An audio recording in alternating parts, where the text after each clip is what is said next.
Hi there everybody, this is David, and I don't know about y'all, but I have been seriously looking forward to Brigandine Abyss that's coming out later on this year, but right now, a demo has been released over on the PC, so if you actually want to try the game for yourself, be sure to try out that demo.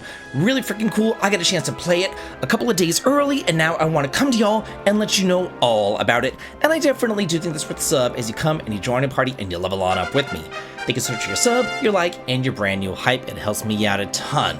If you are a fan of like old school strategy RPGs, games that really let you like dive deep into the minutia, then you will love Brigandine. If you are a fan of the Tactics Ogre games, or even Unicorn Overlord, but you don't really like the real-time strategy, you'd rather have like a turn-based strategy sort of game, this is it for you, because this is turn-based, but it still has like that like deep dive thing that those other games do have. So the demo lets you play the first 2 seasons of 2 different story campaigns, the Grand Dragnica campaign or the Scarlet Will campaign. You can't do any sort of mission mode or anything else like that right now in this demo. That is saved for the full game, so yeah.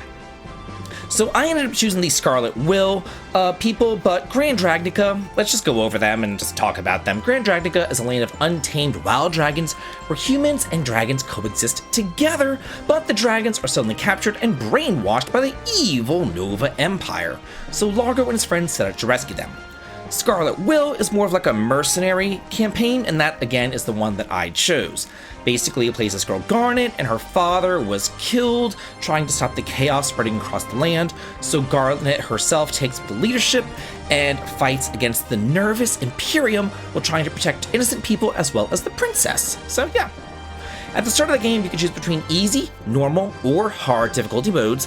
As far as the one that I chose for the purposes of this review, I chose the normal mode, because that's, you know, the normal mode, so yeah, everything that I'm going to say here is based upon that mode.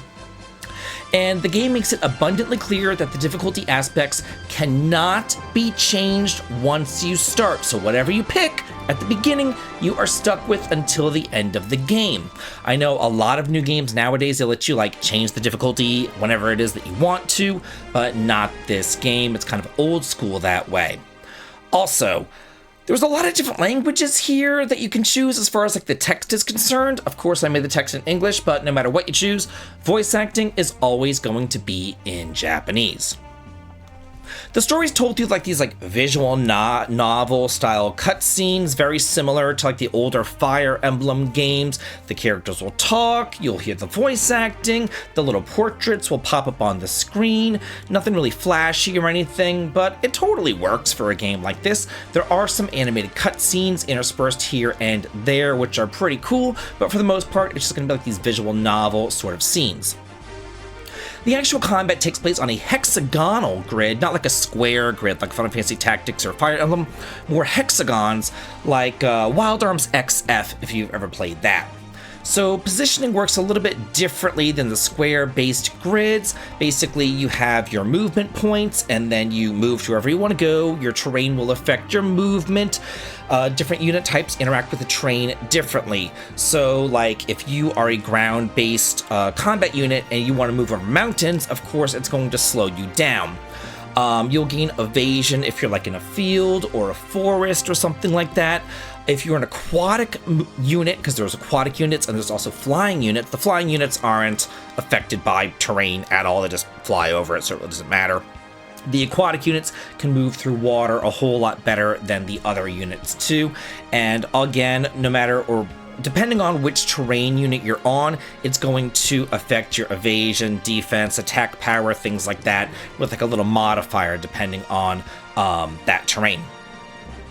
Before you deal your damage and your attack, you're going to get like a little battle projection screen, kind of like in Fire Emblem and Final Fantasy Tactics, that shows you, you know, how much damage you expect to deal, if you're going to be counterattacked, how much damage you're expected to take from that counterattack, your accuracy rating, all sorts of stuff, so you can like look at that and figure out, hey, should I actually make this attack or should I change to something else?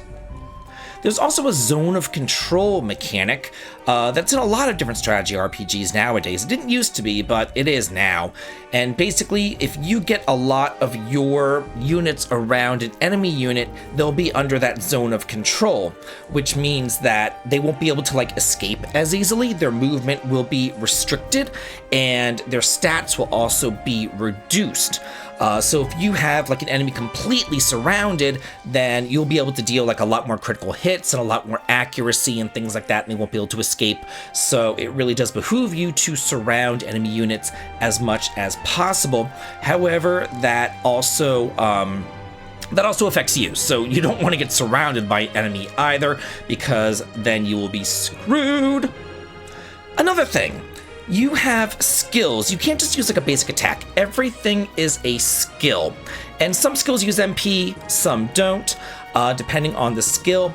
But every single skill can level up. The more that you use a skill, the more that they will level up to from a 1-star to a 2-star to a 3-star skill. So you want to constantly be using all these different varying abilities so that you can level them up as much as possible. So it really does encourage you to use them as much as you possibly can. However, just like the earlier Fire Emblems, there is permadeath. I don't know why there's permadeath, and I hate permadeath, but there is permadeath. Ugh. Now, that to say, that being said, it is a little bit more lenient than the earlier Fire Emblem games. Basically, mercenary units and monster units can die permanently, and they can be removed from your forces forever. If it is a main story leader, they will not permanently die. They will instead retreat from battle. If a troop leader dies, any surviving monsters in that troop leader's troop will retreat. They will not die.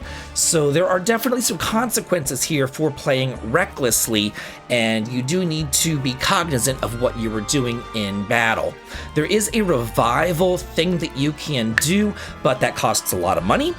And that costs like a lot of like rare items and stuff like that. So just be very, very, very careful whenever you are sending your units out there, and make sure that you pull them back as they get weakened and heal them and things like that.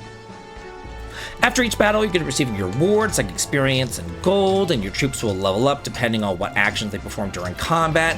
So the units that are actually like actively participating in battle, fighting and killing monsters will gain a lot more experience points than the units that are just kind of like hanging back and casting protect or heal or whatever, or just kind of skipping their turn.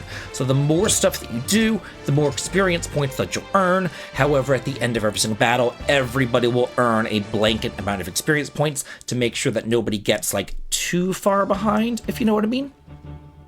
Between battles, there is an organizational phase where you're able to prepare your armies, manage your troops, send characters out on quests, upgrade your bases, manage resources, buy new equipment, all that kind of good stuff. You can look over the map of the continent, see who controls what territories. You can invade different territories and try to like control, you know, as much of the map as you possibly can. And the more of the map that you control, the more gold and materials and things like that that you will gain at the end of each season. It's kind of like Risk. The more territories that you control, the more stuff that you gain. So you do want to control as much area as possible, so at the end of every turn, you're able to gain more gold and items and stuff like that. There's also some quality of life features like being able to speed up the battle, and also an auto battle if you just want the AI to kind of control the encounter. Although I will say this, the AI, really freaking dumb. So just really watch what they are doing. There was many times I turned it on just to like check, you know what I mean? And they sent monsters to their death. And then like the healers like ran away. And then I saw like my main attacker run over and start like busting down a barricade instead of killing something. And I'm like, what is going on here? Oh my God. Like, figure it out, people. So yeah, auto battle is there. I don't know if you want to use auto battle, but it's there. So yeah. Overall, I really did enjoy this. It felt like an old school turn-based strategy RPG, something that I really do love. Now I want to hear from y'all. Are you going to be checking out the demo? What do you think about it if you've already played it, and will you be buying it? Let me know in the comments, and as always, have a good day.